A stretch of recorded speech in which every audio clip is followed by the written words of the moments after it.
முருகாச்சரணம்.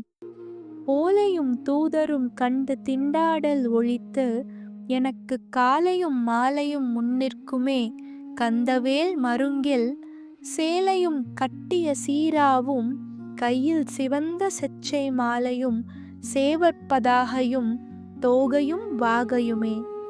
கந்தன் என்றால் தன் இணையற்ற ஆற்றலால் பகைவர்களை வற்றச் செய்பவன். வேல் என்றால் உயிர்களுக்கு உதவி செய்பவன். வீர வீர வீராதி வீர பெருமாளாகிய நம் கந்தப் பெருமான் கச்சை கட்டி சீரிய கூரிய உடைவாள் தரித்து வீரர்கள் அணியும் வெற்றி மாலை அணிந்து சேவற்பதாகை ஏந்தி மயில் தோகை மேல் அமர்ந்து வாகை சூடி அருணகிரியாருக்கு காலையும் மாலையும் முன் தோன்றி அருட்காட்சி கொடுப்பாராம். கொடுத்து வைத்தவர் அல்லவா நாதர்?